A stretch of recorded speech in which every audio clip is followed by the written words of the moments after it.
On June 25th, 2025, we have a new moon in Cancer. Today, we're going to be discussing the astrology, human design, Sabian symbol, and so much more about this new moon. And then we'll discuss what this means for you and your sign. The new moon in Cancer begins a 6-month process in the Cancer part of your chart, something that you're going to be focusing on for maybe the next 1 or 2 weeks, but it won't come into fruition or culmination until we have the full moon in Cancer in January of 2026. New moons are a time of planting seeds. They're a time of new creative impulses on what we want in this part of our life. But they're also currently happening in the sky, which means that there's an aspect to them that's very collective. There's a collective meaning to this lunation, which is what we're going to be exploring further today. New moons in Cancer can feel very emotional and intuitive, especially this one, because Cancer is all about emotional safety, emotional nurturing, emotional comfort, emotional belonging. The key word here is emotional, right? Because a lot of these things, when turned into practical, can be Taurus-like in nature, but Cancer rules the 4th house, and it's a water sign. It rules the 4th house in our chart, which is the root of our chart. So this means that there is a very subjective reality when it comes to Cancer. It's very personal. Everything feels very personal when we're in Cancer season, and if you have Cancer dominant placements in your chart as well. So it's not so much that they're only very emotionally intuitive, but they have a hard time discerning when to let go of things and what's them and what's not, especially at this degree.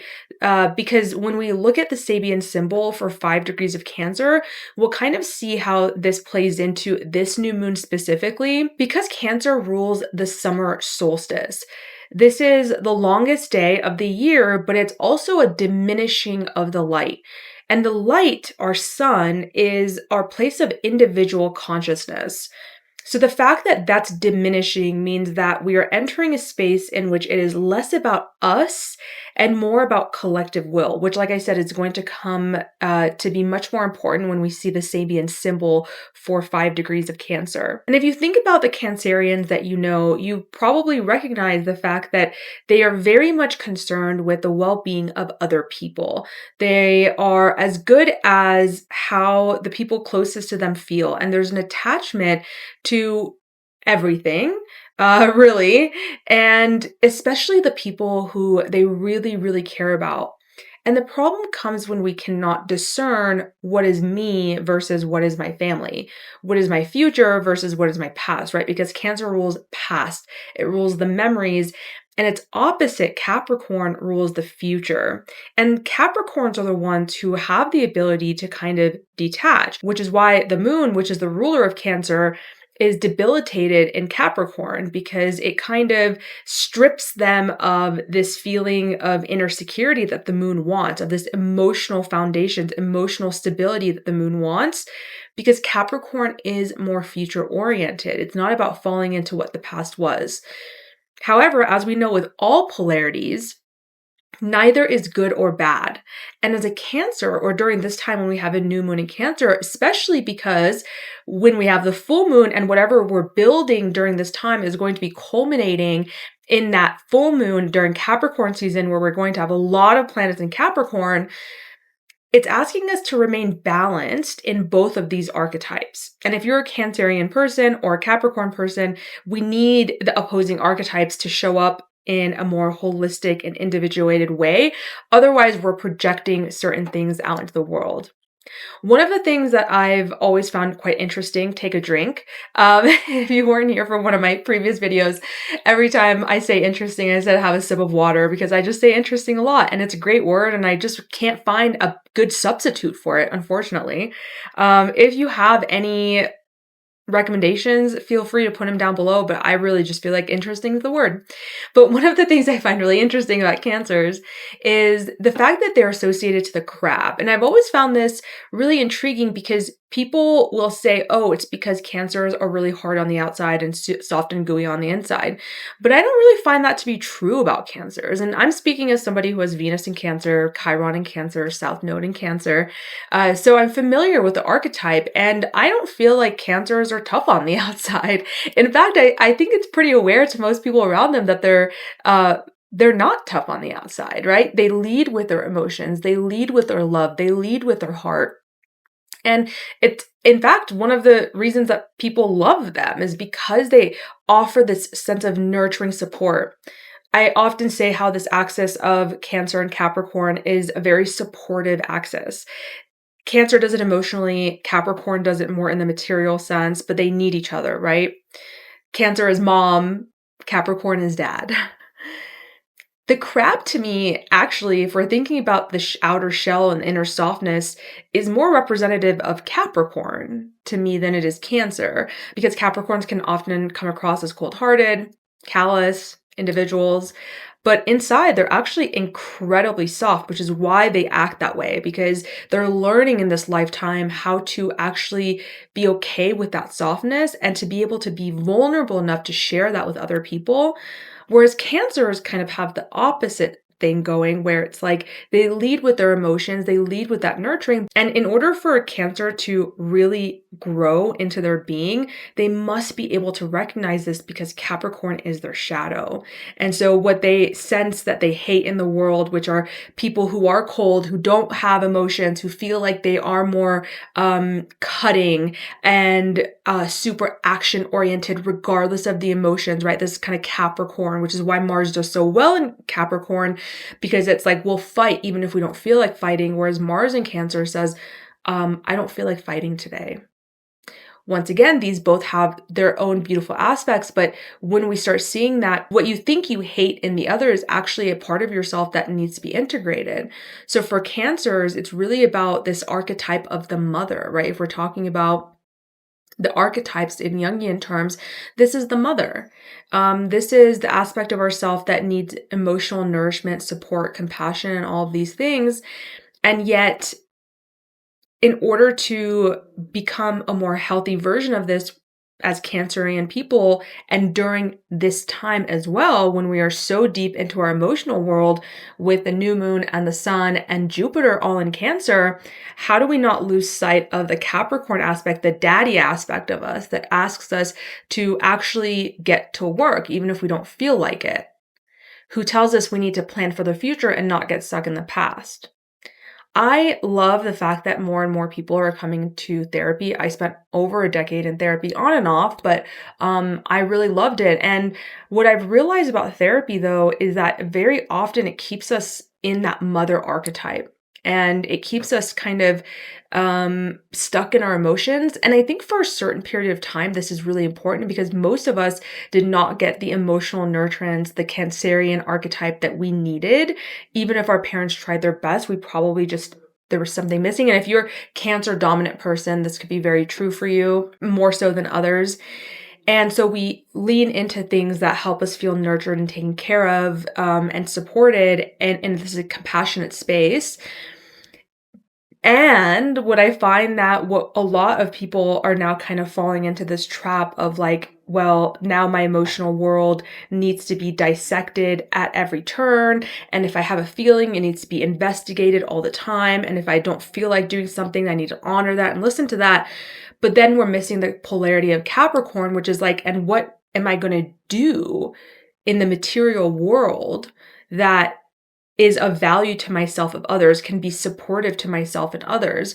And how do I live in spite of my emotions sometimes? Because this is something that we have to do. Otherwise, we lead lives that become very small, right? Cancer is the fourth house. It's the inner world, and we get more and more private. We get more immersed in our private world, whereas Capricorn is the zenith of the chart. It's the top of the chart, and it's public, and it's about getting out into the world and getting your hands dirty, doing something, knowing that it is going to hurt you. You are going to feel hurt at times, and knowing that that's okay. Remember, I said that Cancer energy takes things very personally. So during this time, are you leaning too much into the mother archetype of your emotions, right? And only you can do that, or, you and somebody who can work with you one-on-one, right? This is very general for me.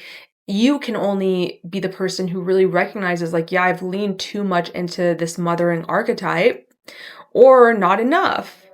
Maybe you've been overworking yourself, over Capricorning your life, where it's like there's a flood of emotions coming through and you're not listening to any of them because you have to get something done at the expense of your emotional state of being. Where are you at in this part of your life? Because wherever you have Cancer in your life, this is asking for some sort of balance here. And with that being said, let's talk about some of the astrology of this lunation. Well, we have the sun, moon together, obviously, that's a new moon, as well as Jupiter sitting all right next to each other. The day before this happens, we have a Jupiter cazimi, which means that Jupiter is purified by the rays of the sun, and all of the best aspects of Jupiter come through. People may be feeling optimistic and hopeful and abundant, and yet this is also squaring Saturn.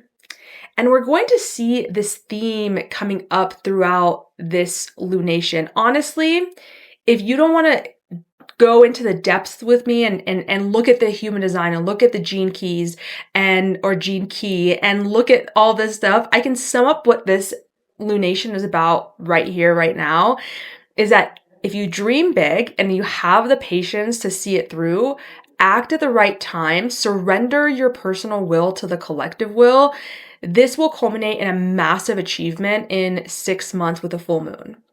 And the reason why I'm saying that now is because with all of this optimism, as well as Uranus being at the 29th degree of Taurus, the 29th degree being this karmic degree, can be unstable, there can be crisis here. It's a culmination point for the themes of that planet and the sign that it's in, Taurus, and where it's at in your chart. Those things may be coming to a head.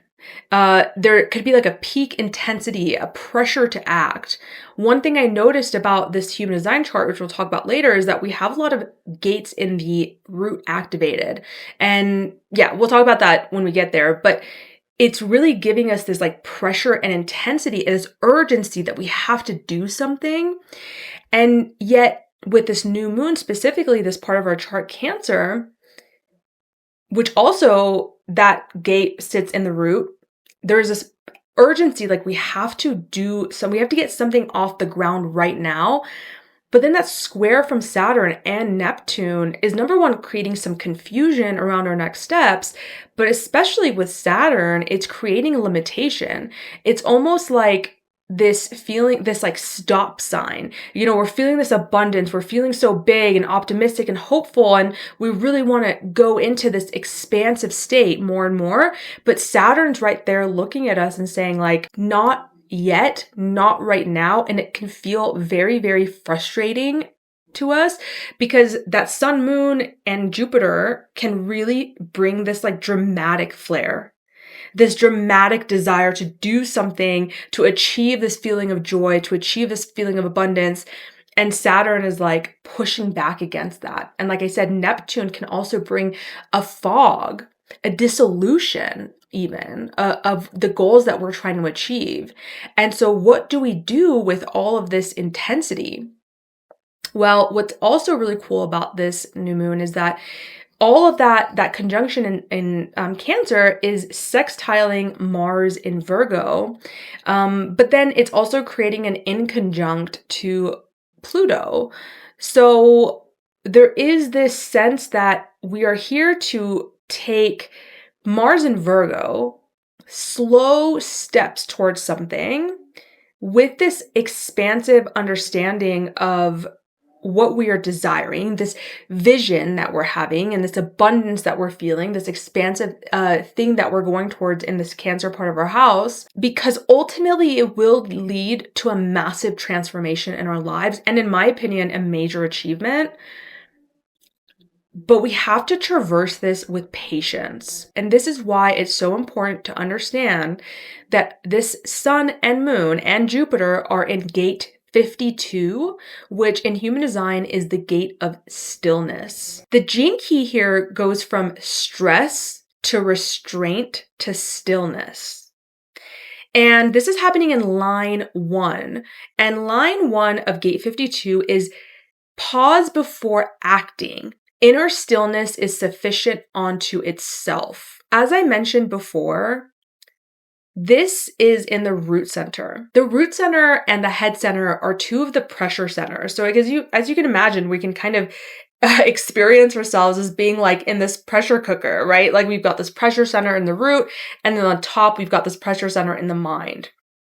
And it's very easy, and a lot of us kind of get stuck bouncing back between the two, because the root is the pressure to act, and the head is the pressure to think.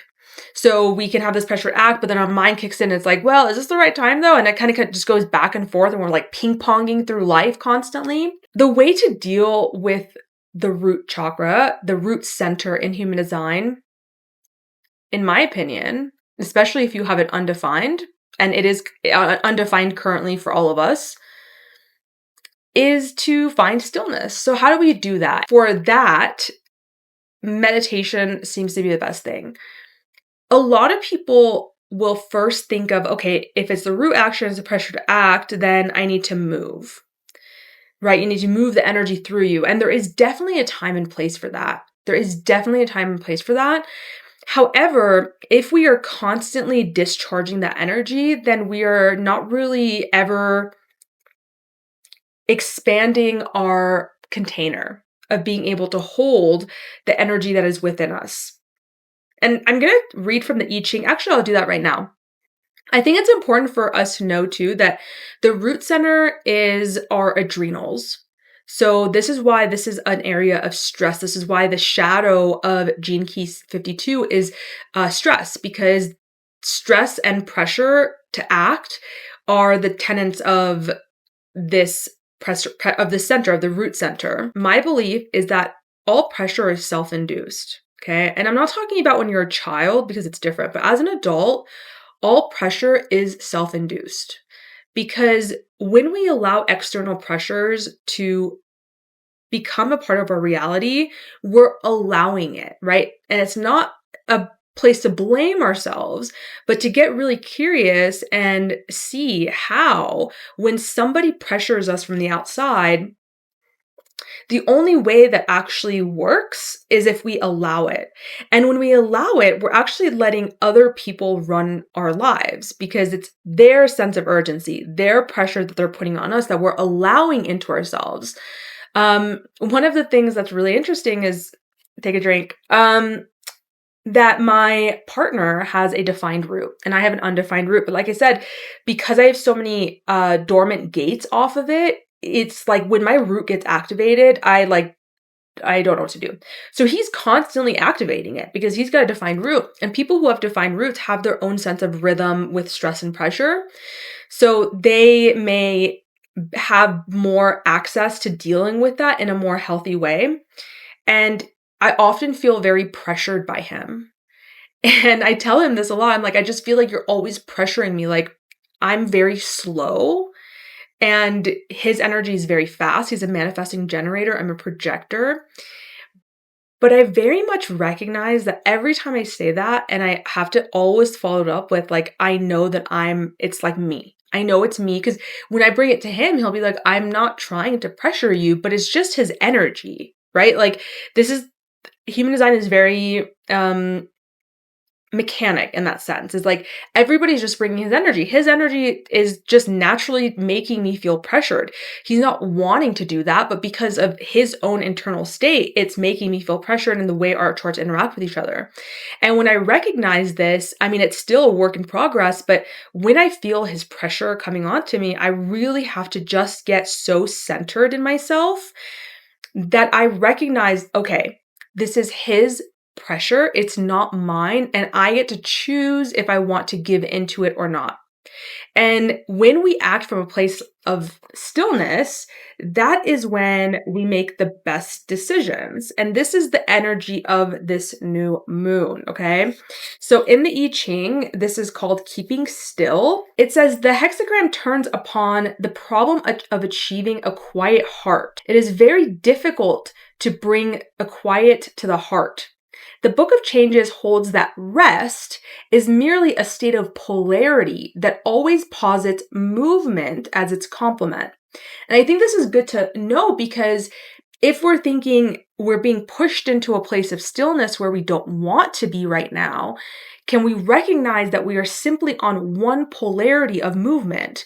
We are on the opposite of movement, and in time, the opposite will come. The movement will come. We're just at the pausing point. True quiet means keeping still when the time has come to keep still and going forward when the time has come to go forward. Exactly what I was saying. Whoever acts from these deep levels makes no mistakes. Now, let's take that very lightly because this is obviously an ancient book and we know that we're going to make mistakes no matter what, but we get the idea behind that, right? And for the first line, it says it's keeping his toes still, which means that halting before one has even begun to move. Okay. So this is really cool because what we're saying here is this is a new time. This is the time to plant a new seed, right? And I always recommend that we wait until a few hours after the new moon has happened to plant these seeds. So we wait until the moon is getting light again. So it's not a completely dark moon. But this is even saying like, patience is everything. Yes, it's saying that. I remembered, well, this is one of my favorite books and you can tell it's my favorite. It's been like everywhere with me. Rainer Maria Rilke. And this is Letters to a Young Poet. And it reminded me, and I was like, I've got to find this to read to you guys. He says, there is no measuring with time. No year matters, and 10 years are nothing. Being an artist means not reckoning and counting, but ripening like the tree which does not force its sap and stands confident in the storms of spring, without the fear that after them may come no summer. It does come, but it only comes to the patient, who are there as though eternity lay before them, so unconcernedly still and wide. I learn it daily, learn it with pain to which I am grateful. Patience is everything. The thing with Jupiter, and by the way, he was a Sagittarius, so very Jupiterian in nature, right? So the thing about the possibilities that Jupiter brings us, right, conjuncts the sun and moon, we get so excited about the possibilities, is that we have to actually recognize that there is a time for action, and there's also a time to be patient as though eternity lies before you. Meaning that there is a trust that what you are wanting is wanting you, and it is coming to you, and yet we are just waiting for the right time for that moment to click. Patience is everything. Timing is important. Capricorn and Cancer, although they are cardinal yin. So it's not cardinal air and fire, which is very much, especially with Aries cardinal fire, initiating something very quickly. Cancer and Capricorn have the ability to have this patience in different ways. And with Cancer, what we're being asked to do is to have some, especially with Saturn in Aries, right? In that initiating fire force, Saturn is kind of bringing that down and squaring to this Sun, Moon, Jupiter conjunction, saying, listen, it's not to dampen your abilities to see the possibilities, but to recognize that there is a restraint in the way in which we have to act right now, because it's not the right time to take impulsive action. So the challenge here becomes like, how can we maintain that sense of expansive possibility and recognize that it may not be the time to act quite yet towards that. If you're feeling anything that is impulsive during this new moon, know that, especially when it comes to where you have Aries and where you have Cancer, know that it is asking you to just have patience. Okay?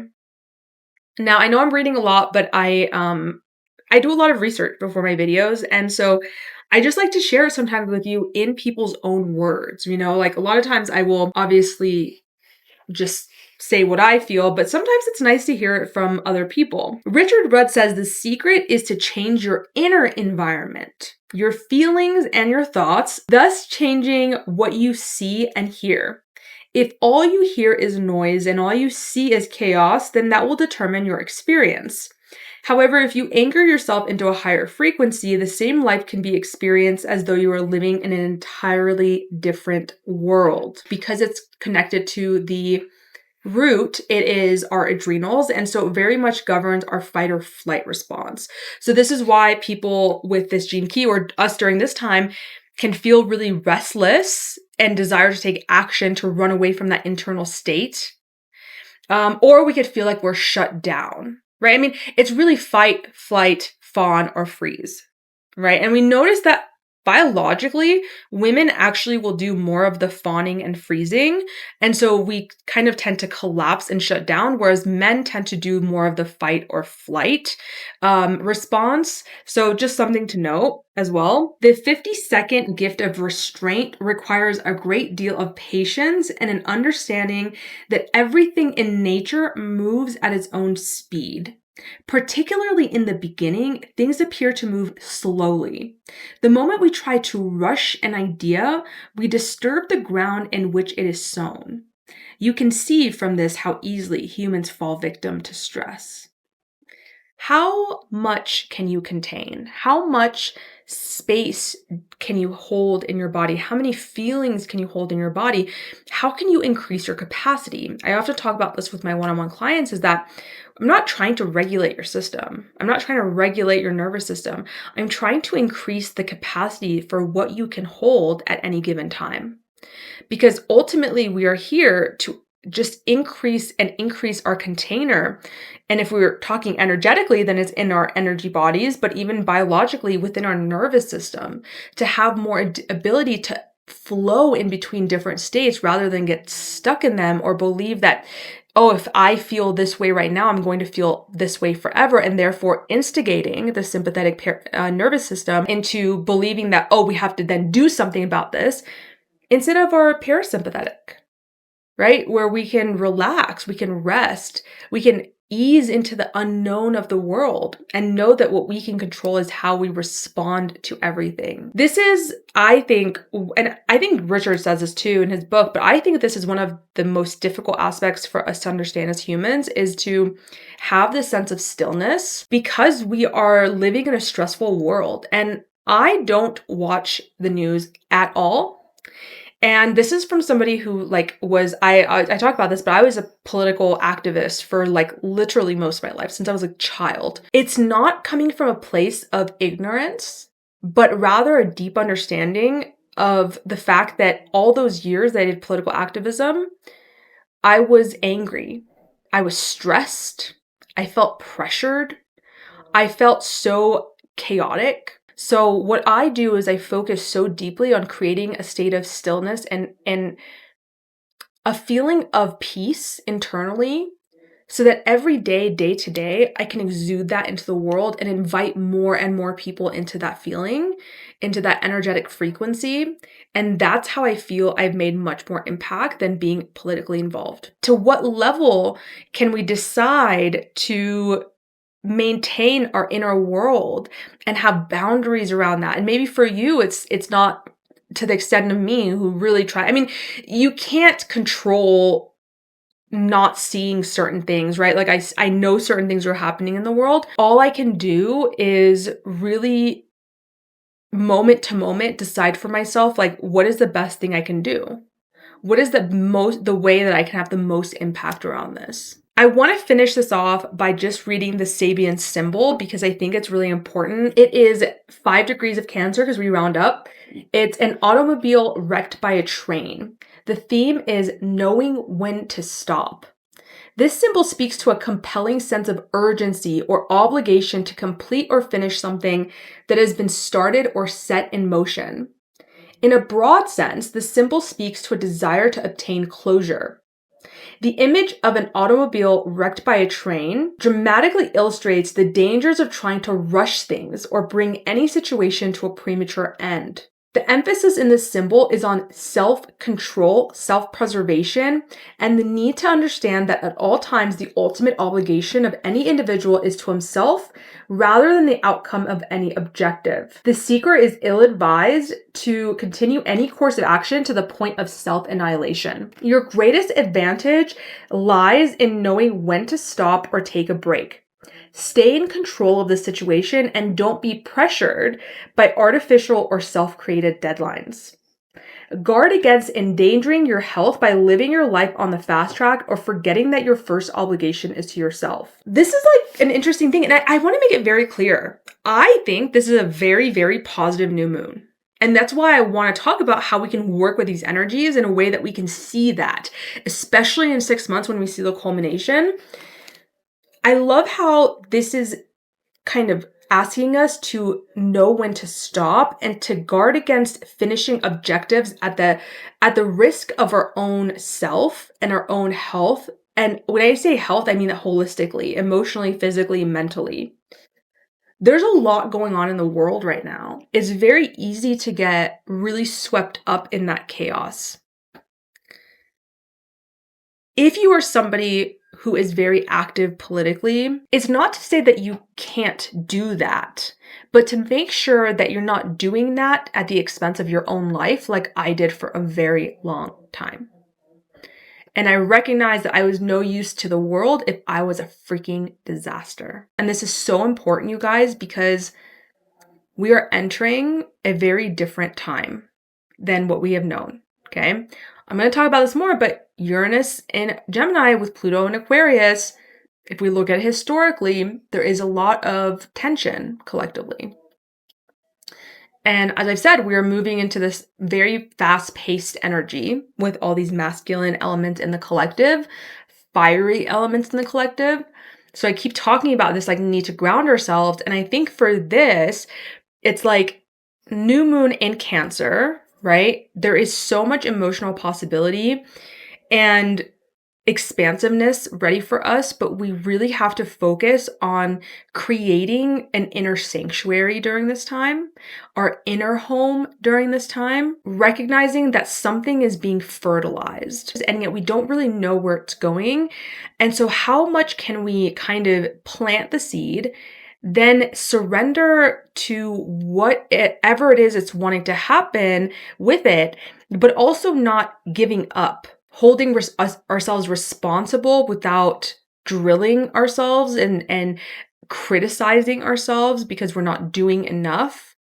Because ultimately, on a collective level, we are moving into a space where we really need to cultivate and balance and integrate this Cancer Capricorn opposition in how we can best support ourselves, so then we can learn how to best support others in our homes, in our communities, and in the collective. I hope that this has been insightful for you guys. I'd love to hear your thoughts on this lunation. And if you are interested in working with me one-on-one, I'll have the link in the description below. And let's get into y'all signs.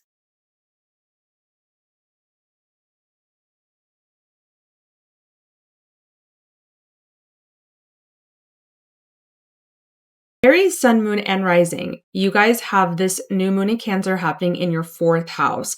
The 4th house is Cancer's natural house. It's emotional foundations, emotional roots, oftentimes the mother or another nurturing figure that you had growing up.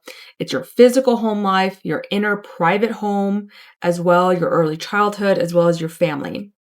So the new moon is a new emotional beginning here, some seed that you're planting here that will materialize in about 6 months, but you'll be working on it throughout that time. You'll think about it most often around this new moon, maybe a week or 2 after. So what are you guys wanting to plant in this part of your chart? Now, in the beginning of this video, I talked about how when we are going through this process, we're going to be, we're being asked to be patient with whatever we're trying to materialize around this. And, with Jupiter here, I'm just thinking about how maybe you're getting excited or wanting to expand on something. So maybe you're having new possibilities about where to live. about what your home life is going to look like. Maybe there's some changes that are happening in your home life and you're actually kind of starting to get a little bit excited about it. Now, the thing is this is being challenged by Saturn and Neptune in your sign. So I feel like for some of you guys, there's like a self-concept or an identity that you hold about yourself, right? The first house is our identity, the way we look to the world, the way we also perceive the world. So it works both ways as a mask, right? Like how people see us as a mask, how people see us and how we see the world. So there's an aspect of your self-concept, of your identity, or something that is halting this new beginning right now, and asking you to have some restraint. So making sure that you're seeing the possibilities, like I said, of this new emotional foundation that you're building, this new home life that you're building. Maybe there's a renewed sense of working with something like with your parents or something like that, renewing a relationship within the home, or after something has happened within the home life, having that renewed sense of expansion within the home life, within the inner world as well. But then the Saturn and Neptune in your first house, Neptune being kind of like this confusion of what does this mean that my life is now? What does this mean my identity is now?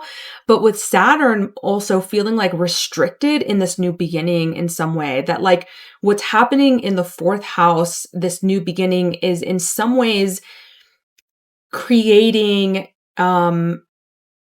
you to doubt yourself and who you are, and like what does this change in the fourth house mean about me? And how am I going to change now that there are new possibilities or changes happening within my home life?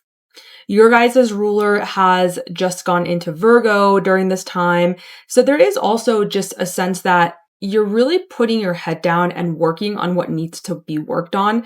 I hung out with my cat before this, and whenever I do that, I just get like cat fur everywhere, and it's, anything about cat fur, it's like impossible to take it off. Like it's not as seeable as dog fur. Anyway, yeah, your ruler's in the sixth house, which Mars likes being in the sixth house.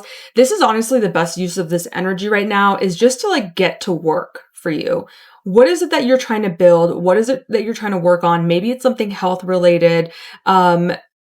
And really with this new seed that's being planted around your home life, that's bringing all these possibilities and expansion and prosperity into your inner world, it's going to materialize. And I think that by January, in 6 months, you're going to see that actually it's going to reflect in your outer world as well. So maybe at that time, you're going to be making some sort of important announcement. And I also feel like you're going to see this new inner emotional beginning that you're having. It's going to materialize somehow publicly. So maybe a new start in your career, or like I said, announcing something publicly that's going to be really exciting for you, for your career and for your legacy. So patience is key with whatever you are trying to do. Do not be too impulsive. Do not, move too quickly right now. Just plant the seeds and let it naturally unfold. Is there anything else? Nope, I think that's it. Let me know how this resonates for you guys. If you'd like to work with me one-on-one, I'll have the link in the description below, and I'll see you guys next time. Taurus, Sun, Moon, and Rising.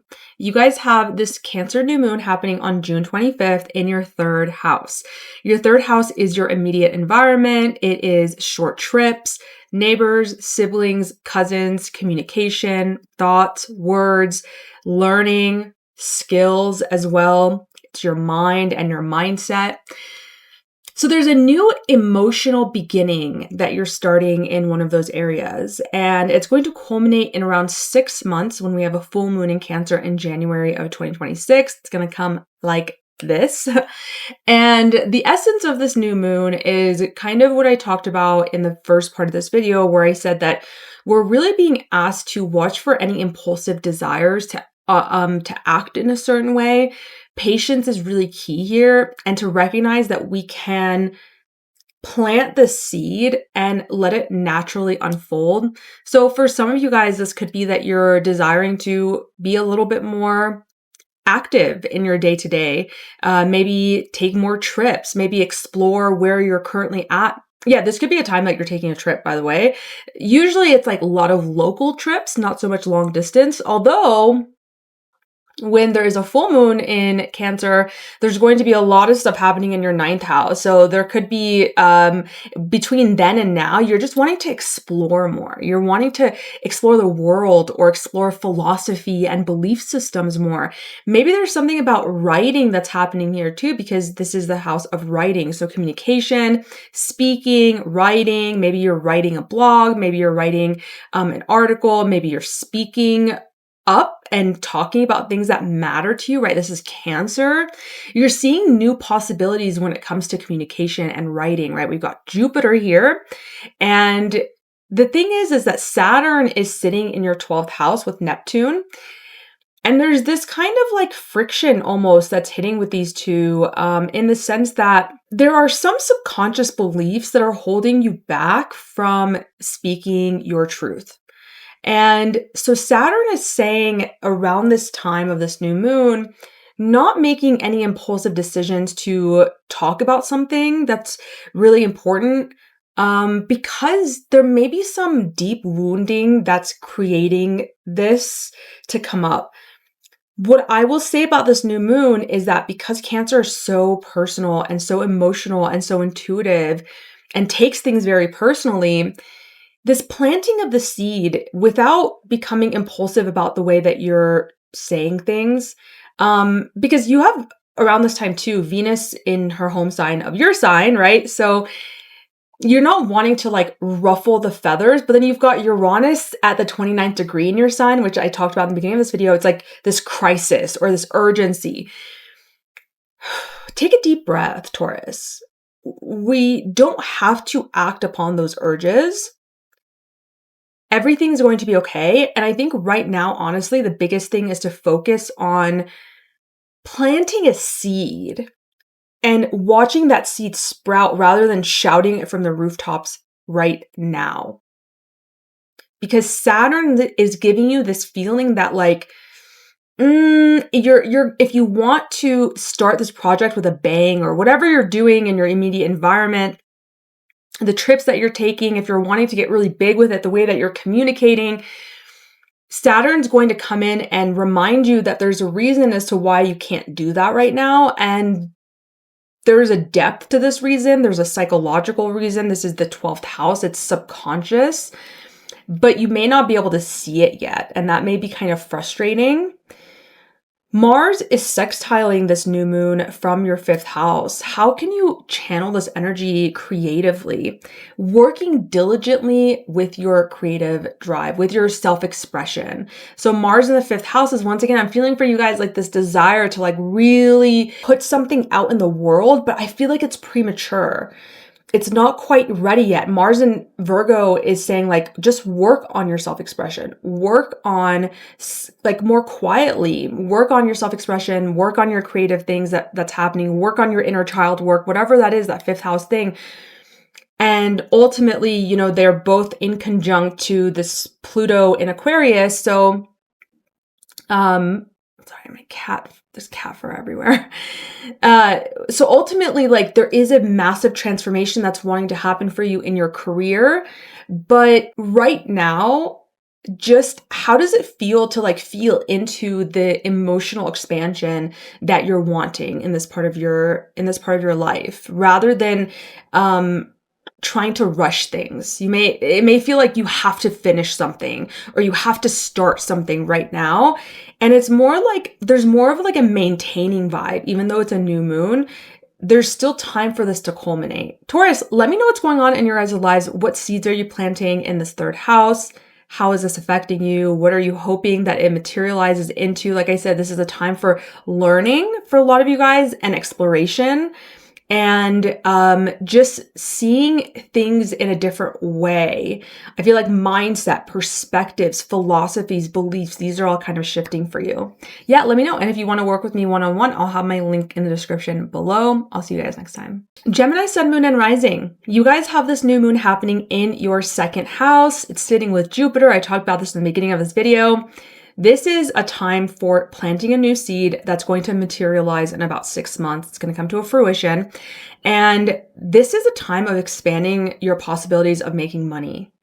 How there may be, you may be like bursting with ideas about how to make money during this time, or, how you want to start spending your money. Maybe there's a desire to like budget more.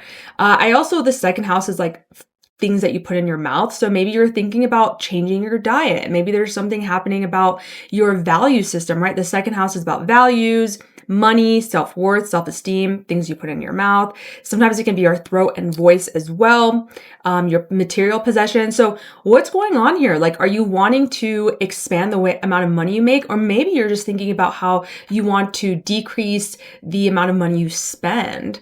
Like I said, like budgeting, something like that. But you're seeing all these different possibilities here, right? And your ruler during this time, Mercury, is also in Cancer in this part of your chart. So maybe money and your self-worth and your self-esteem and value and what you value in the world.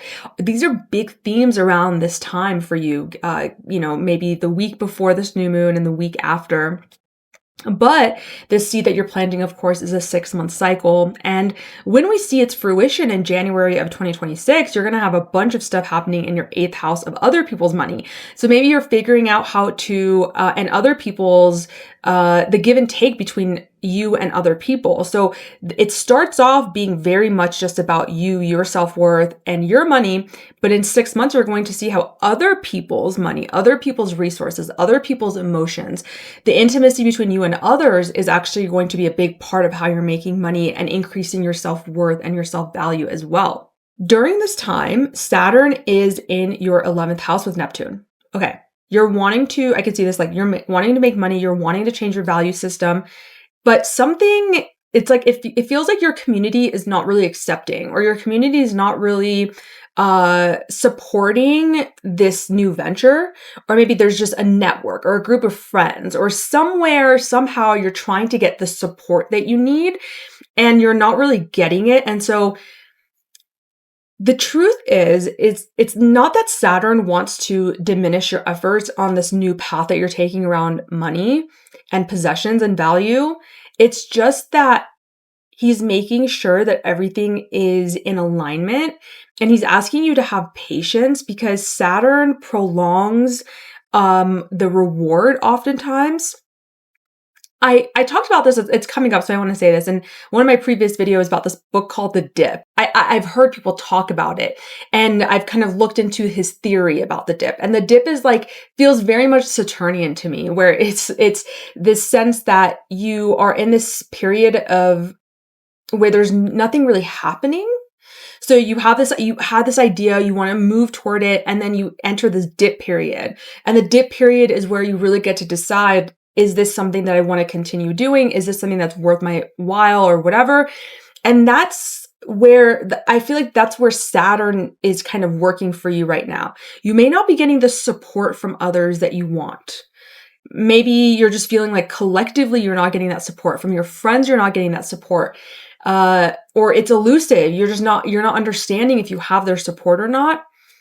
Focus on you is the way that I'm feeling about this, because I really do think that in 6 months, you're going to have the support of others much more, and you're going to feel that more, even though Saturn is going to actually, by that time, Saturn is going to be back in Pisces, getting ready to enter Aquarius again. I do think in 6 months, you're going to feel like you have other people's support, and you're going to realize whose support really actually matters to you.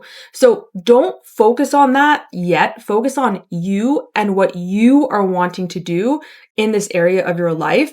Mars is currently in your 4th house, sextiling this new moon. And he's saying, like, what do you need to get into order in your home? What do you need to, because Virgo is very much the energy of like getting things in order. So maybe you're cleaning out your closet. Maybe you're reorganizing your house. Get your inner world in order, your inner literal world. So like your house where you live, but also your inner emotional world as well. Get that in order. Focus on the second house things that I mentioned. Ultimately, these are going to have a profound effect in 6 months. Also on transforming your your beliefs about the world, your vision. It's going to allow you to have a bigger vision on what you want in the world. Maybe right now you're not privy to that yet. And that's why there's this halting, because you're just meant to kind of do the work right now, do the work. And instead of trying to really push a vision that may be unclear to you at this time, because Pluto's in the ninth and it's in conjunct or quincunx to this new moon. So you don't have the vision to it right now. So just trust that there's something developing for you and take the actions necessary, but don't get too attached to the outcome.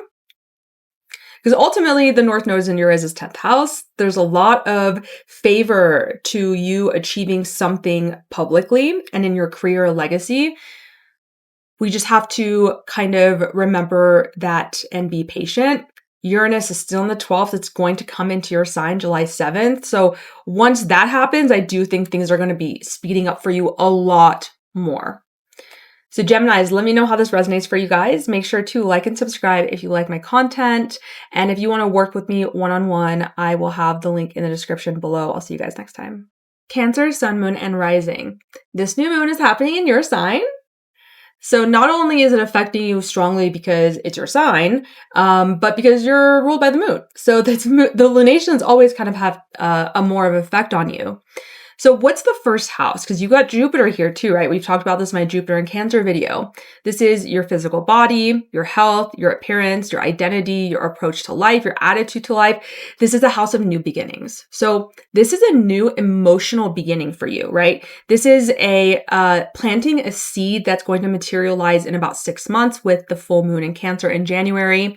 And it's going to, for you guys, have to do something with relationships with other people, because in 6 months, you're going to see that we're in Capricorn season, right? So it's going to have, there are going to be planets in your 7th house of others. But right now, the focus is on you, your attitude, your appearance, your identity, your health, new beginnings that you want to start, right? Jupiter is showing you all of these possibilities here. And yet you're feeling this sense that Saturn and Neptune squaring it from your 10th, there's something about your public image, maybe your career, your legacy, that is keeping you from showing up in the world in a new way. So it almost feels like you recognize that people have this like public perception of you, and that is limiting the way that you want to show up with this new attitude in the world, this new identity that you're wanting to build over the next 6 months. Not making any impulsive decisions, especially if you're a Cancer rising, like there may be this impetus to really just change the way you look, like do something really crazy with your hair, or I don't know, it's something even more extreme. My advice right now would be to not do anything that's super impulsive, the key is to have patience, right? I talked about this a lot in the first part of the video. The key here is patience, planting the seed and allowing it to naturally unfold over time without trying to rush the process. We've got Mars in your 3rd house, sextiling this new moon. Mars in Virgo is very much about getting things in order. It's about like doing the work that's necessary humbly. So for you guys in the 3rd house, maybe there's new skills that you want to learn. So maybe this is a great time. Like if you're wanting to step into a new identity, focus on writing, focus on learning, focus on communication skills, focus on your immediate surroundings and what you can do to improve that, your day-to-day experience, rather than making these like grand gestures right now, because ultimately these are both in conjunct to Pluto in your 8th house. And I do feel as though this in conjunct is going to show that there will be massive transformation in how you intimately bond with others, especially because, like I said, in 6 months, you're going to have that Capricorn, energy very strongly. So your 7th and 8th house are kind of being impacted here. How you relate to other people, emotional intimacy, shared resources are going to be going through some sort of transformation as well with time. But right now, if you just focus on imagining the possibilities for this new beginning that you're having, putting in the work day to day, right? Taking care of your immediate environment, taking care of your day-to-day routines, focusing on how you can best utilize your voice, whether that's through communication out with your speaking or through writing. I think that's going to be the best bet for you during this time. This Saturnian influence from the public image that you're feeling like, yeah, like the way that you want to show up in the world, see it as kind of this is something that's trying to help refine you and make sure that you don't put yourself in a position that you're going to self-sabotage. As I mentioned, Cancers, this is a really great time for you guys to be doing some shadow work with Capricorn energies and seeing how you can best integrate that energy into your life. Because like I said, in 6 months, when you see that Capricorn polarity, I think it's going to be really helpful if you've done the shadow work to see kind of where your deficiencies are as a Cancer rising, being kind of stuck in the emotional realm. And I think in 6 months, you're going to see that it's going to become very important for you to start putting things out in the world. I think you've been kind of hibernating, as Cancer does at times, in order to protect itself. And I think that you're moving into a space where that's going to be expanding and changing and transforming. Let me know how this resonates. If you guys want to work with me, I'll have my link in the description down below. Otherwise, please like and subscribe, and I'll see you guys next time. Leo, Sun, Moon, and Rising. You guys have this new moon happening in your 12th house. What is the 12th house? The house of hidden things, hidden enemies, hidden beliefs, subconscious beliefs. This is the house of solitude, spirituality, meditation, long distance travel. Some of you guys may be really desiring to retreat. Maybe that means within your own home, but for some of you guys, this could be that you're starting a new cycle, a new 6-month cycle in which you are desiring to travel more, to maybe overseas travel, long distance travel. Being near water could feel very helpful for you around this time of this new moon, week before, week after. But over the next 6 months, I think you're going to be feeling like, yeah, you're desiring to be around this like calming influence of water. And for you guys, you're seeing some expansion with Jupiter and Cancer conjunct this new moon in possibilities of your inner spiritual world. Like you're seeing beyond the mundane. You're seeing more into the magical realm of what life could be, how big life could be. And with your ruler, the sun, being in the 12th house as well, this is really going to feel prominent for you. Cancer season for Leos, especially Leo risings, is definitely a time to retreat, right? It's a time to take care of us before your ruler goes into your first house. And to make sure that we've got kind of all of our ducks in a row, Mars is currently sextiling this lunation and Jupiter from the 2nd house for you, which means that you're trying to kind of get your money in order. Maybe there's some budgeting that's happening. You could also be working really hard in a way to make money because Mars is a hard worker in Virgo, especially in your 2nd house. Maybe you're cutting out certain values or beliefs that are no longer, I won't say beliefs, you're cutting out certain values that are no longer in alignment with who you are now and working diligently toward new ones with Mars in the 2nd house. And this is kind of the essence. It's like you're kind of in this hermiting stage with all these planets in Cancer, Mercury in Cancer, the lunation, the new moon, Jupiter. But you're seeing this, like, you're not retreating because you're sad. It's almost like you're retreating because you're recognizing that you're meant to be seeing so many different possibilities, right? The 12th house encompasses everything. It's all of our collective unconscious, and you're recognizing how big life can really get for you and seeing that from an internal space right now. And Mars in the 2nd house is like, okay, work on your money, work on your finances, work on your values, your self-esteem, your self-worth, right? Mars just got done with a long stint on and off in your 1st house, rebuilding a sense of identity. Now you're kind of taking what you made as your identity and putting it into your real life world, in your value system, making money from it. And ultimately, I think that you're going to see in 6 months, when there's a culmination here, that for a lot of you guys, all this like solitude, Jupiterian expansion in your 12th house, seeing the possibilities in your spirit, from a spiritual perspective, this travel, long distance travel, all these like spiritual practices, you're going to see them manifest in your real life in 6 months. You're going to see hard evidence of what work you're putting in behind the scenes. The 12th house is the hidden house. It's the house behind the scenes, subconscious work. Maybe you're doing a lot of subconscious work during this time, trying to get rid of and expand upon the right subconscious beliefs and getting rid of the ones that are no longer of value to you. And that's the seed that you're planting, that you want to maybe start doing some subconscious work more often. And in 6 months, you're going to see that manifest in your 6th house of hard work and illness and health and your material plane.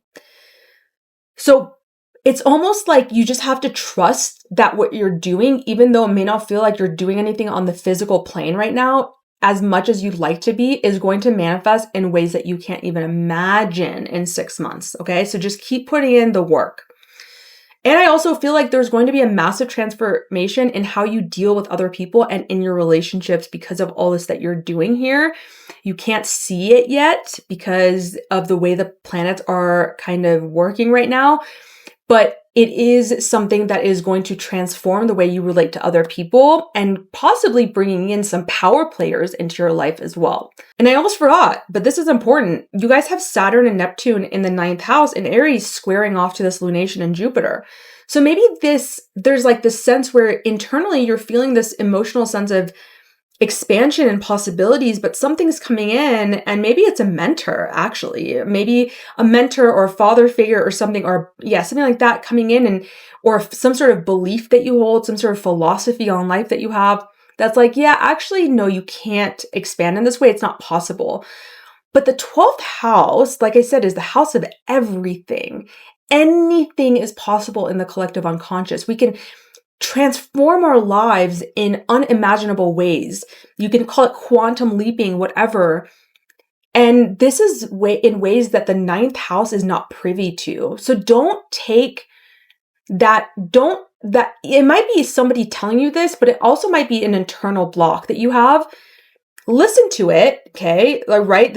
I talked a lot in the beginning part of this video about not becoming impulsive and taking any sort of impulsive action, like just deciding to like move overseas or make all these massive travel plans overseas when your budget is not, when it's not in your budget, okay? But listen to this like restraint, but don't let it depress you. Don't let it hold you back from believing, right? Have faith in what can happen. And I promise you, like, big things are coming, okay? Leos, let me know how this resonates for you guys. Make sure to like and subscribe. If you want to work with me one-on-one, I'll have my link in the description down below, and I'll see you guys next time. Virgo, sun, moon, and rising. You guys have this new moon happening in your 11th house. The 11th house is a house of your friend groups, social network, any community that you're a part of in person or online. The 11th house also is the internet or technology, large organizations, humanitarian efforts. It is money from your career, and it's also a house of your hopes and visions for the future. So there's a new emotional beginning that's happening here on June 25th with this new moon that's going to materialize in about 6 months with the full moon in Cancer that's happening in January of 2026. What are you wanting to build here? Maybe there's a new community that you want to be a part of. Maybe there's a presence online that you want to be a part of. This could also be that you're wanting to really connect to groups and communities in a new way. Maybe you're setting a new vision for your life, a new vision for your future that is much more emotionally connected to who you are and what you need. You've got Mars in your sign during this time, sextiling this new moon. Now, I talked about in the beginning part of this video how there is this need to be patient. And with Mars in your sign, patience becomes really difficult. It's like you have a lot of energy, and what I would say right now is to best put that energy towards consistent actions done humbly out of a desire for service and to get your life in order. Okay? rather than trying to expand in a way that is, and this isn't necessarily a Virgo type energy, you want to do this anyway, but with Mars comes into your sign, sometimes you do feel this desire to kind of go big. And Mars in Virgo is very much about consistent actions that really get to the core of what needs to get done. So the fact that this is sextiling this lunation in your 11th house makes me feel like, okay, like if you're wanting an online presence, if you're wanting to find a new community that really vibes with you, it's better to kind of lay the foundations right now, like figure out what actually needs to get done, like what are the bare bones of the situation, and not focus so much on the grandeur of all of the things that could be, but internally having this desire and this vision for what you want this to be, right? So this is kind of the polarity that we're dealing with, especially because we've got this lunation being squared by Saturn and Neptune in your 8th house. This creates a sense of like blockage, but this new moon is a new moon filled with possibilities and expansion and optimism and prosperity. It's just that during the time of the new moon, you may not be feeling that all the way because there is this feeling that something is blocking you. And for you guys, it could be an intimate partner. It could be someone that you share resources with. The 8th house is psychological too, so it could be some sort of a recent transformation that occurred, some sort of healing crisis or a crisis in your life that happened that is kind of pushing against your sense of optimism and your hope for the future and kind of pulling you into like some sort of psychological healing that needs to happen. But the thing is this is temporary. Okay. So what this is trying to do is add a little bit of restraint, especially for you guys, once again, because you've got Mars in your first, you're very prone to being more accident prone, by the way. I felt like I needed to say that. So just being careful of like how you move your body and stuff, because Mars will want you to move your body more, but just being mindful about how you're doing that for sure. And making sure that whatever action you're taking is not impulsive. Right. And that's generally how we get into accidents and hurt ourselves anyway, is like not being mindful. So mindfulness is so key for you. And being an earth sign, this is something that you guys really are here to embody, is having that sense of mindfulness. This sextile with Mars is pointing to this transformation happening for you guys in your 6th house. I really feel like there is a lot of changes happening, or there are a lot of changes happening for a lot of Virgos in how they're making in their work environment, what kind of responsibilities they're having day to day, maybe even their health. Maybe there's massive transformation happening in your health. Be very wary, okay? Be very wary of doing something impulsively that will kind of pull back on any traction that you've already made within like how you want to change your health or your job, your sense of service, your health. Be very wary of, just being impulsive, because there is a massive transformation that's coming about with this new vision that you have for your life and the small, consistent actions that you're taking to work toward that. You're going to see the results of it in a very big way. And in 6 months, it's just, before I say this, it's just that you're being asked to, really just watch your impulsivity, okay? In 6 months, when you have this full moon in Capricorn, that's going to be happening in your 5th house. So it's going to be, you're going to notice how your sensitivity to the surroundings, to the collective, to the community, to the humanitarian things that are happening in the world is going to actually, in some ways, culminate in you finding a whole new avenue of self-expression. Because Cancer in the 11th house with this new moon and Jupiter there is making you quite sensitive to humanitarian things, to communities, to the world at large. And so there can be this sense that like there is there's something impeding your sense of self-expression in order to fulfill what needs to happen in the community or in the collective. And so like you're feeling like you can't express yourself. But what I'm seeing is that that's just for right now. Because what you don't see is, and this is where the Jupiter comes in, like, can you envision this possibility is that in like 6 months, you're going to be stepping into a whole new sense of pleasure, self-expression, creativity. But right now, it's really allowing yourself to focus at the world at large a little bit more, focus on your communities, take small, consistent actions. And you're going to see, like I said, some sort of transformation in that 6th house. And also, you're going to notice that this is going to completely change the way that you show up in the world. Virgos, let me know how this resonates for you guys. Make sure to like and subscribe. If you'd like to work with me, I'll have the link in the description below, and I'll see you next time. Libra, Sun, Moon, and Rising. You guys have this new moon in Cancer happening on June 25th in your 10th house. This is starting a 6-month cycle of a new emotional beginning around career, public status, legacy, your service to the world, your achievements. So you're beginning this new relationship here. And this is so fruitful for you guys, especially if you have anything in the beginning parts of Libra, because it's going to be squaring that, and it's going to be in your angular house, of course. And also at the same time, Saturn and Neptune in your 7th are going to be squaring this lunation. So you're seeing the possibilities of this change that's coming about in your future of achievements and career and reputation and your public status. And then yet there's something stopping you in the realm of relationships. There's something that is elusive or restraining when it comes to your relationships, or the way that you interact with people one-on-one, your interpersonal skills. There's some sort of a limitation there. And what I want to say is that this is temporary, okay? When you look to your Cancerian house, your career, the 10th house things in 6 months, you're going to notice that this is not just about building something out in the world. It's about completely changing how you feel on the inside too.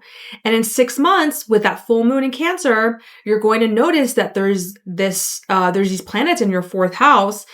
And it's really asking you to, when you're thinking about your future and your career, to make sure that you're balancing this out with the inner emotional changes that need to go along with your career moving in a different direction. Because a lot of us forget that we have these polarities, and in order for us to really achieve in a natural, holistic sense, our goals and achievements and our public status, we need to have a sense of emotional stability to a certain degree, right? Like emotional stability is like, what is that, right? Stability is just constantly changing. But being able to have a level of foundation emotionally and doing that work to be able to sustain growth publicly, right? So when we think about how we want outward growth, a lot of people self-sabotage because, and with you guys, especially because Mars is in your 12th house, this would be a really important time to be thinking about these self-sabotage things that I'm talking about and doing some subconscious work. Because a lot of us self-sabotage because we don't recognize that we don't have the capacity. I talked about this in the beginning part of this video too. We don't have the capacity to hold success. So how do we build that capacity? That's the 4th house.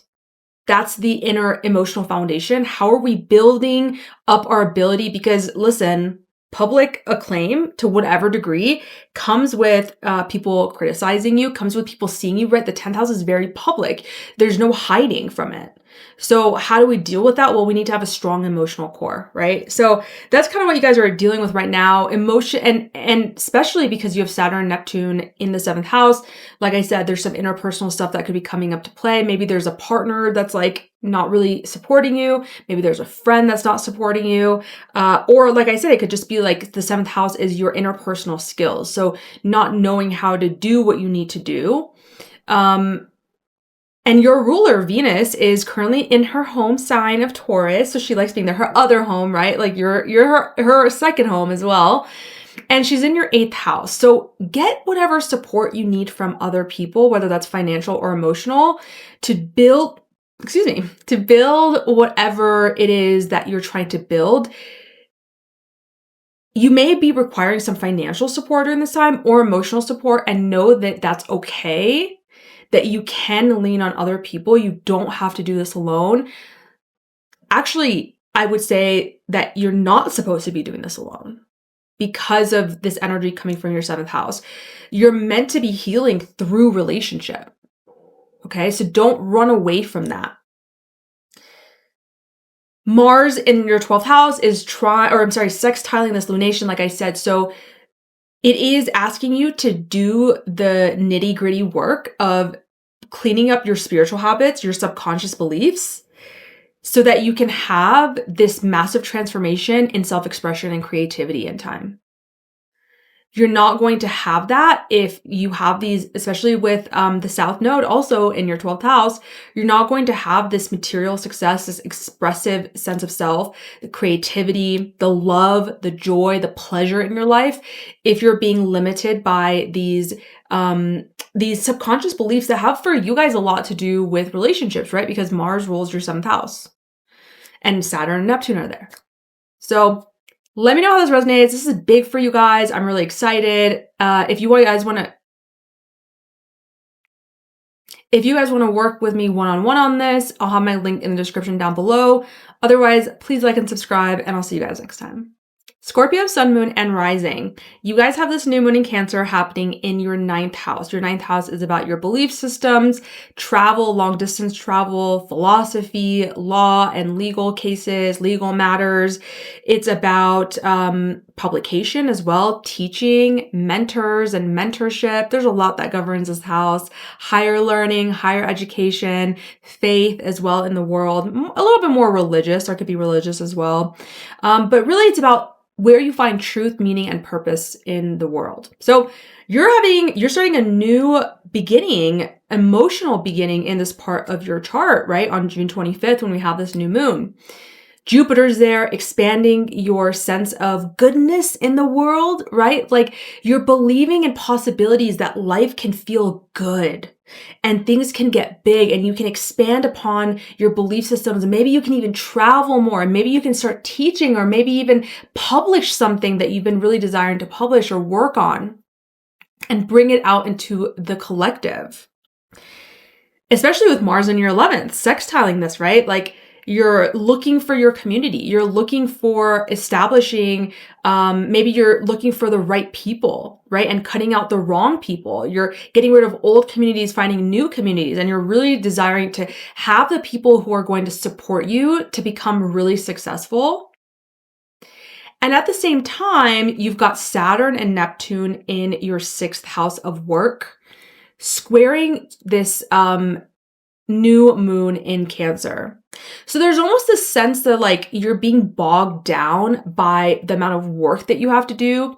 The 6th house and the 9th house both have to do with legality as well. So obviously this is general reading, but for some of you guys, there could be legal cases that are kind of looming or are restraining your desire or your ability, or not even legal. It could just be conflict, right? The 6th house is a house of conflict. So conflict with anybody could be making you feel like you can't explore the world in the way that you want, or they're trying to like bring down your sense of optimism.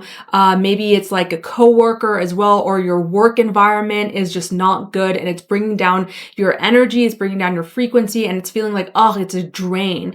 But this is temporary restraint. It's almost like what I sense is like you have this feeling of newfound freedom in the world in some way, like emotional liberation or something. And it's making you want to be like impulsive in those 9th house things. And Saturn is acting as the restraint to make sure that you're not acting impulsively. Okay, so it's a good thing, even though temporarily it may feel like something is restraining us or restricting us. For a lot of you guys, I see you getting into field of service because Neptune is in your 6th house. You may have not really actualized that yet because Neptune's going to go back into your 5th, and you're going to do some more inner child stuff and seeing who you really are. But once it goes back into the 6th, I see a lot of Scorpio people getting more into service-oriented fields. Probably like by next year, you're really going to be thinking about that. But regardless, there may be, there may be some sense of liberation because Uranus is in the 29th degree in your 7th house. So maybe it's some sort of liberation coming through relationships or interpersonal dynamics that you have that's making you feel like there is now you need to like jump into the next thing and like, wow, I figured this out. And now but it can also feel like at the same time, because the 29th degree is anaretic, there's like a crisis here. There's a sense of urgency. And I wouldn't say you guys are necessarily super impulsive people, but sometimes, because Mars is your traditional ruler, right? So what I want to say during this time is really focus on the inner transformation that's happening, because ultimately for you guys, with your other ruler in the 4th house for the long run, you guys are really transforming your home life, yes, but your internal world, your inner foundations, right? Something deep is like really stirring within you, and you're starting this new long-term process about that. And what this new moon in the 9th house, sextiling Mars in your 11th house, is saying is like, do the things that you need to do to find your people, to find what your vision is. Like I could see this for a lot of you guys doing like vision boards. I don't always recommend vision boards to people. I really like to look at your human design, because there's some people that just like vision boards can do a lot for them, and other people just really like it. But yeah, like doing vision boards, really like getting clear about what your vision is for the future. That's what I keep hearing. And what kind of people you need to be around in order to make that happen. What kind of communities do you need to do? Like do that analytical work around that. Allow yourself the belief that things are going to expand so much for you with Jupiter here and this new moon here. And I do think that in 6 months, when this new moon actualizes or comes to fruition with the full moon in Cancer, you're going to notice that there are new skills you're going to be learning. There is going to be a change of environment, of your immediate environment as well. So here's what I'm hearing is like, there's so much hope and optimism for the future that you're wanting to have right now, but we need to ground that into the present through what you're doing day to day and within your home life. Like just make sure there's that balance. Otherwise, what I worry is that you guys are going to get to 6 months from now and be disappointed in what didn't happen because you weren't just putting in the work that was necessary, because you got caught up in like the possibilities of the future. So stay grounded, stay present. That is the key for you guys right now. Patience as well. Like I said in the first part of the video. Is there anything else I want to say? No, I think that's it.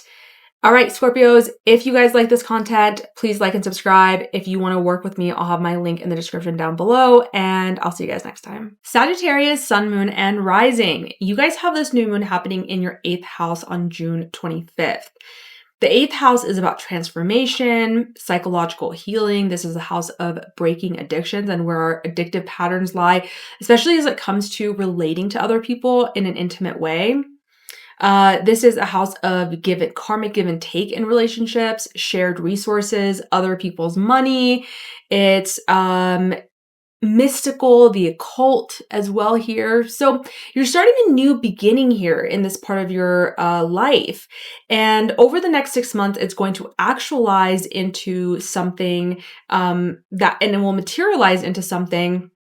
So this could look like starting a new shared venture with somebody who you're pulling in resources with. Maybe this is for some of you guys a deepening of some sort of a bond that you have. I also can see for a lot of you guys, especially with Jupiter here, that seeing the possibilities of a life beyond your current addictive patterns. And maybe for some of you guys, it is actually addiction to something, because this is a general reading, but you're getting really curious and excited about the possibilities of expanding your resources. Number one, maybe your partner's resources or shared resources in some sense.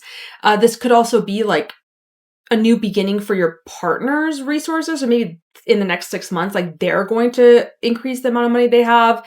And especially with Jupiter there, and then this new moon you planting that seed that's going to actualize in 6 months, could be something like that. But when it actualizes in 6 months, it's going to be a full moon, and the sun and a bunch of other planets are going to be in your second house, which is your money and your values. So I wonder if you guys are being put in some sort of like a supportive role during this during this time, where you're wanting to be more supportive emotionally to other people in your life. And somehow that's going to be paid back to you with finances and resources in the next 6 months.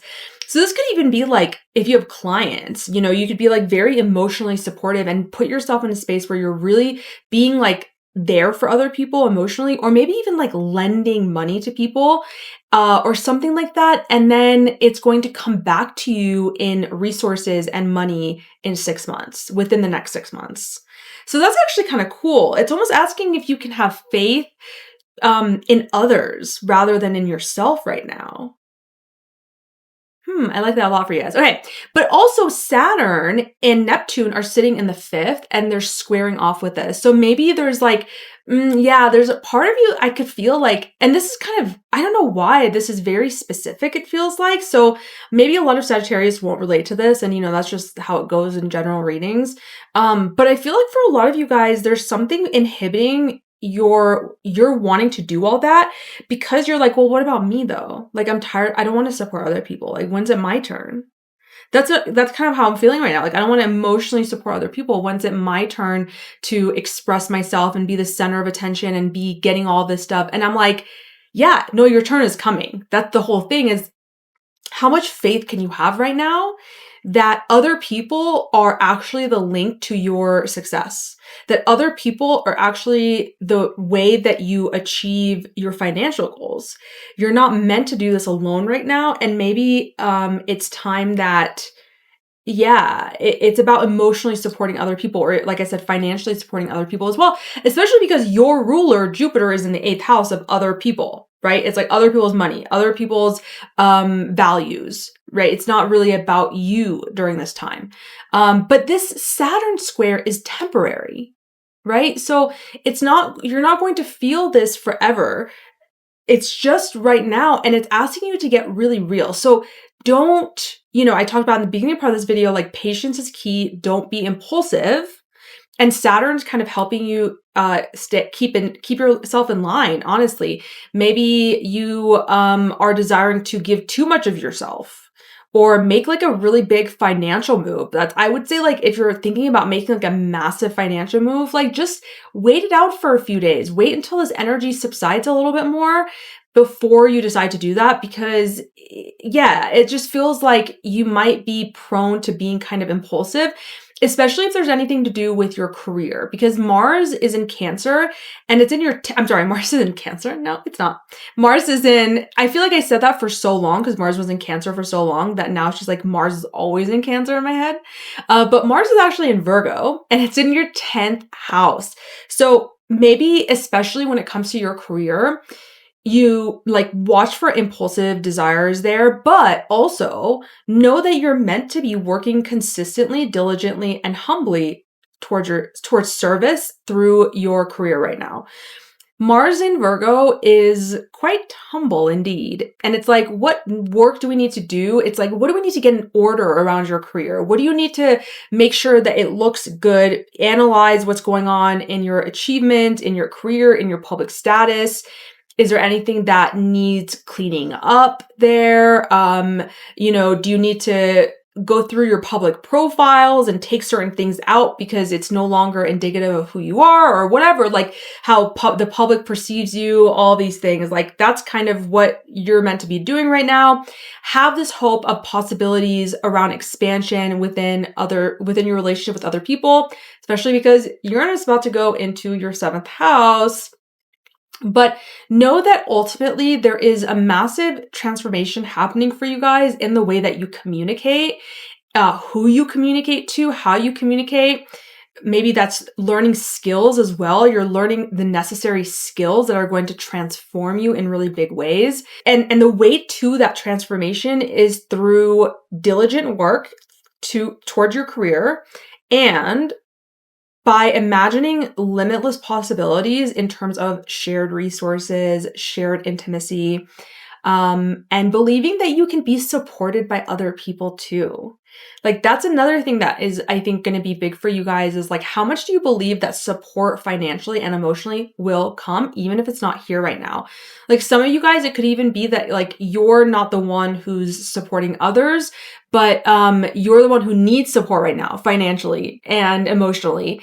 And the Saturn in the 5th house is like somebody, maybe your children, I was gonna say maybe your inner child that is like also holding you back from feeling like you can be supported. So once again, with these general readings, it can really go so many directions. So take what resonates and apply what resonates for you guys. Like and subscribe if you like my content. If you'd like to work with me, I'll have my link in the description box below, and I'll see you guys next time. Capricorn, Sun, Moon, and Rising.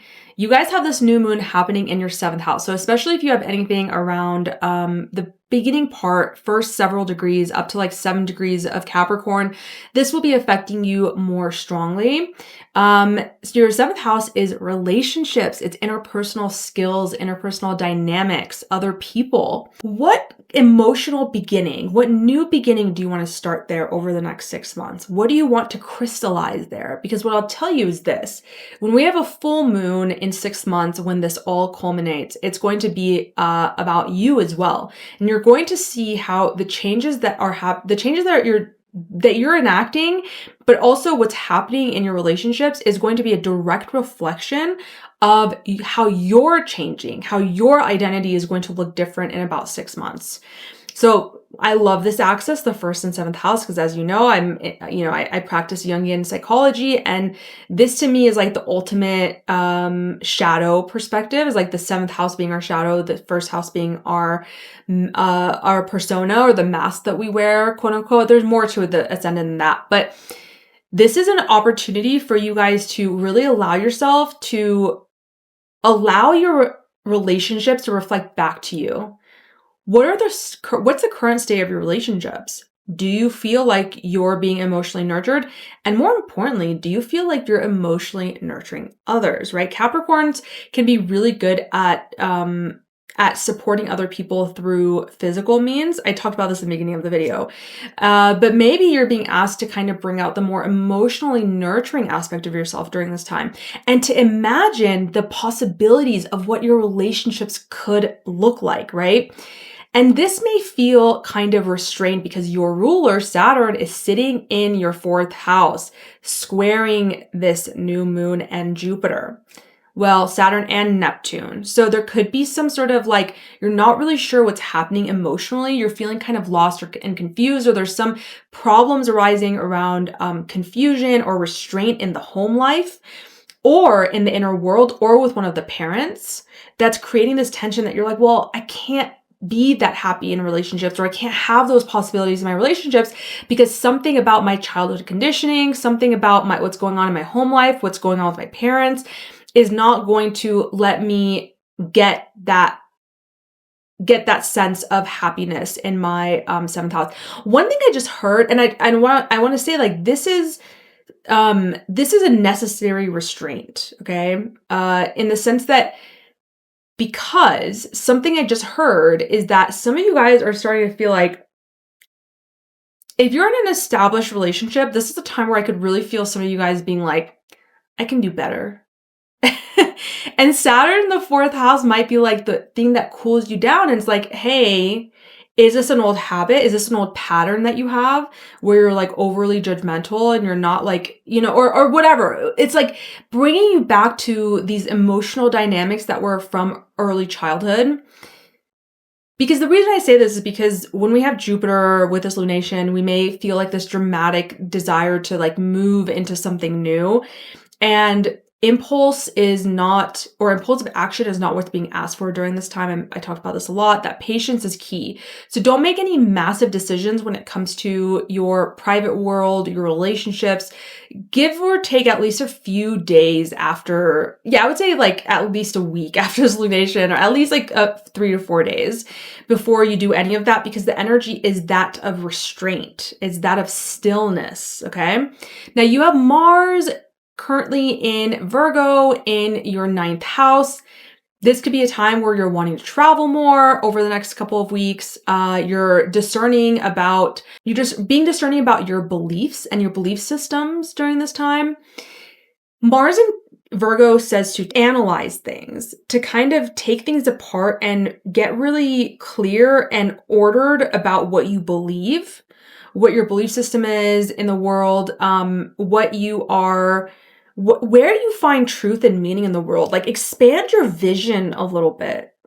That's what I'm feeling, is expand your vision a little bit rather than focusing on like your private world, because a lot of your planets are in the bottom hemisphere of your chart.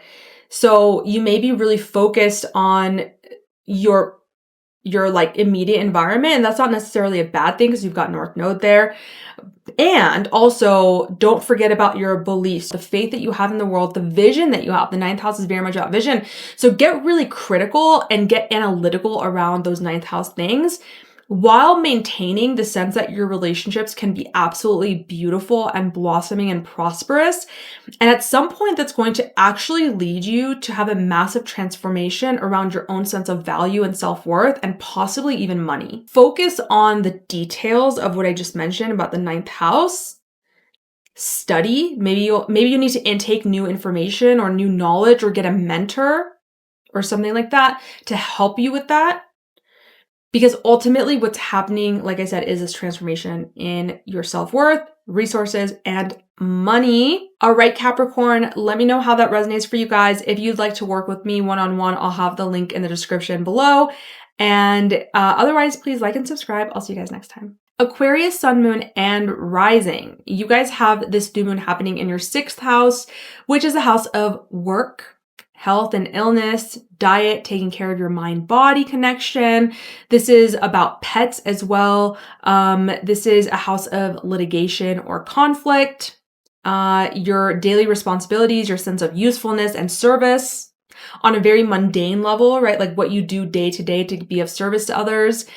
So having the Sun, Moon, and Jupiter here is trying to expand your possibilities for your work life, for your situation, all those things I just mentioned.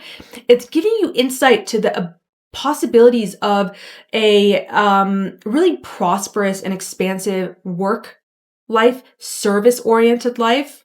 This could even be like you really getting excited about maybe some sort of conflict or litigation. Obviously, this is general reading, so that might be kind of specific, but some sort of conflict that could have a really great ending for you. And yet at the same time, one of your rulers, Saturn and Neptune, are sitting in your 3rd house. There's something about like your mental, your mindset that's like, okay, well, let's not get too excited. Okay. Like let's kind of cool it here. And I think this is ultimately for the best, because what it's doing is it's acting as a restraint for you, because you might be getting too carried away. Maybe you make an impulsive decision when it comes to some sort of conflict or some work decision. You're like, I can do better than this, and like quit your job. Saturn's like, hold your horses and hold your tongue. Okay, that could be a thing for some of you guys too. Saturn in the 3rd is like, how are we saying things? What are we saying, right? And Neptune here can kind of also make you confused about what you're saying, but also make you your tongue kind of loose even, like it just reminds me that when I was younger, my mom, there's a like thing that they'll call you in Farsi and in language that I speak, and it's called like long tongue. And it pretty much means that you talk too much or like you talk back or, like, and I kind of was like that when I was younger. So I was very sassy. Yeah, so just watching your communication during this time, Saturn is kind of asking you to be really mindful of that, not saying something that could make in this feeling of like, oh, like I got this, you know, I can do anything. And that feeling, yeah, Saturn's just trying to like tone it down a little bit, but this is not permanent, right? This is temporary. So go with the restraint. As I talked about in the beginning of this video, patience is key here. Impulsive behavior is not, especially for you guys, because one of your rulers, Uranus, is at the 29th anaretic degree of Taurus. So don't jump into crisis mode. It can give this urgency to act on something, especially I'm sensing like with the home life or possibly the parents, someone that you're really close to. Don't make any, impulsive decisions here. Okay. Just do what you can to really pull upon that Venus in the fourth house and try to keep the peace internally and externally. However you can do that. Mars is currently in your 8th house, and this is sextiling the new moon. Mars in the 8th is an amazing time to get really, especially for you guys because it's in Virgo, getting really clear and orderly around your shared resources, around any addictions that you have, like really getting clear about what is happening in your relationships and any addictive patterns that you have, any psychological healing that you need to do. This would be a great time for you guys to be working on that stuff while Mars is in Virgo. And it's kind of helping out with this new moon, right? The Mars is sextiling this. So it's saying, hey, let's put a lot of action and orientation towards fixing our emotional habits rather than just jumping out of any situation that we feel constrained by. And because ultimately, this is going to bring a lot of transformation that you just can't see yet around your identity and who you are and how you show up in the world, okay? Beyond that, when we have the culmination of this new moon as a full moon in January of 2026, you're going to have this polarity with the 12th house, right? This polarity to me is very much about service, but also health and healing. So it's like you're putting in the work in your external environments right now, right? You're dreaming out the possibilities. You're having this new beginning regarding your day-to-day routines, your responsibilities, your work life, your mind, body, taking care of your physical body. You know, maybe you're enacting a new diet or some sort of a workout plan or something. But ultimately, what you're going to notice is like, we can't neglect the spiritual life. We can't neglect the inner private world during this time, because in 6 months, you're going to see that highlighted very strongly with the full moon in Cancer. And if you've been focusing so much on the external world, meaning like the material world, and not giving any sort of credence to your spiritual life, your daily habits that have to do more with your emotional and spiritual world, rather than just like, am I eating the right foods? Like a lot of times we think about health and we're like, am I eating the right foods? Am I working out? Am I moving my body? Like very important. But am I also meditating? Am I taking care of myself spiritually? Am I practicing energetic boundaries? Am I letting myself have enough alone time, right? I can see this for a lot of Aquarius feeling like a very busy time, because you have the 6th house can feel busy. The 3rd house, you've got a lot of stuff there. It can feel busy. The 4th house, you've got stuff there. 2nd house, like, yeah, it just feels like your day to day could feel kind of busy right now. Don't lose sight of the fact that there's a whole world out there, and there is a sense of attuning to yourself spiritually and not just in the material sense. So Aquarius, let me know how this resonates for you guys. Please like and subscribe. If you'd like to work with me, I'll have my link in the description down below, and I'll see you guys next time. Pisces, Sun, Moon, and Rising. You guys have this new moon in Cancer happening in your 5th house. The 5th house is about pleasure, creativity, joy, entertainment, self-expression, children, maybe your inner child as well, love and romance. This is a house of expressing who you are. Jupiter's just moved in here, and you're really around this time, I think you're feeling like you're seeing the possibilities of how many ways you could express yourself, the creative ventures you could go on, even maybe the creative business that you could do. You're seeing the possibilities in this, and it's so beautiful and it's so amazing because Jupiter is one of your rulers, right? It's your traditional ruler. So your ruler being in the 5th house means that there is this sense of expansion and joy. You know something is coming for you. And then you feel this tension with Saturn and your other ruler, Neptune, in the second house. So you're feeling like, am I worthy of this? Am I worthy of having such a big, grand life where I get to express myself and find that like my creativity can shine through and I can explore those gifts with people and I can share them with others? Am I worthy of that? For some of you guys, it could even be financial issues, right? Like, I don't know if I can do that. Like, if you want to start a new venture and it's like, well, what's the financial constraints of that? This is a very necessary restraint during this time, in my opinion. Okay. This very much feels like you guys are in this space where you're not meant to fully embody the imagination, because you guys are very imaginative, right? You guys can see possibilities. So thank you, Saturn, for bringing us kind of down, not to make us feel like we can't achieve those things, right? We may feel that, but it's not, its purpose is to make us feel like what is actually achievable in this time frame that we have for ourselves. And with this moon, it's going to be 6 months, right? What is actually achievable? Are our expectations in alignment with what we want and what we think we can do? Are our finances in alignment? Like maybe you need to be very critical about looking at what's happening in your finances during this time too. The other thing is that Mars is opposing you in Virgo. So you might experience other people as more critical of you during this time. You might experience that people are acting more like impulsive around you.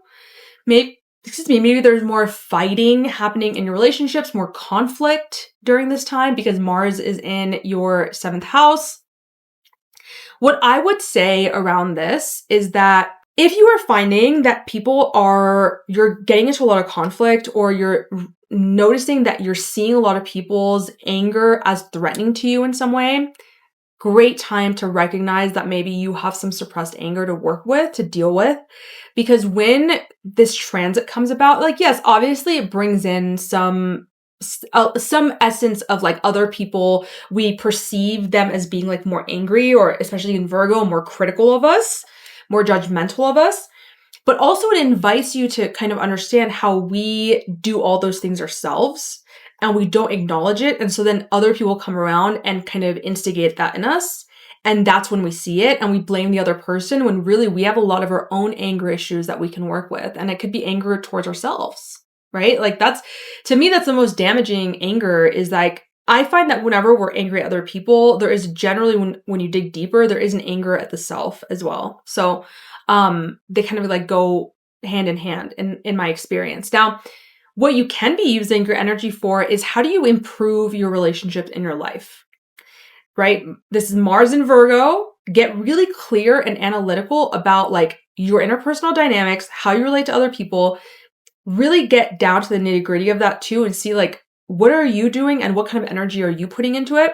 Just to be very, very clear about that. If you have a partner, your partner could also be going through a phase or a time period where they're wanting to assert their independence or dominance. So that could be a very, very common theme that we see when Mars goes through the 7th. There is some sort of a connection because you got Mars sextiling the new moon in your 5th house. So it's almost like you could also actually, it would be actually really great for you to have another person who can help you assert your will in ways that will allow you to express your creativity more. So like other people or another person could play strongly into this, like, and you may at times feel like they're critical or something, but really they could be of support to you. Or you digging into your interpersonal relating style could really help you learn how to express yourself better in a way that feels in alignment with you, that's not hurting other people, because it's Pisces. You guys do not like hurting other people. Something like that. Anything else? Oh, yes. So when we have the culmination of this new moon in January with a full moon in Cancer, you're going to have this opposition between your self-expression and communities, the 11th house, groups, networks, humanitarian efforts, organizations. So Right now, you're really focusing on your own sense of self-expression. Don't lose your sense of community, because in 6 months, you're going to have that polarity and it's going to be asking for balance during that time. So if you lean too much into like, what about me and like what I want to do, and not leaning into enough, well, what about what my community needs? What about what organizations that I belong to need? What about what the collective needs, what the world needs right now? The 11th house is also technology. So internet, any communities on the internet, any groups that you have on the internet, how can you be like of service almost to them, to others? And you'll find that in 6 months, it's almost as though you are meant to focus on you and your self-expression, but don't lose sight of how that's going to be helping other people. Because ultimately, I feel like when you have that understanding that you're expressing yourself in a way that is actually going to be helpful for a lot of people, and what do they need, right? Because the 5th house is like me, and the 11th house is like them. So what do other people want from you? And kind of balancing that, especially in your creative ventures and self-expression. This kind of is really, especially if you're wanting to go into some sort of creative business, is really important to like understand what you want to offer and what other people want from you. Right? So Pisces, let me know how this resonates for you guys. Make sure to like and subscribe. If you'd like to work with me, I'll have my link down in the description box below, and I'll see you guys next time.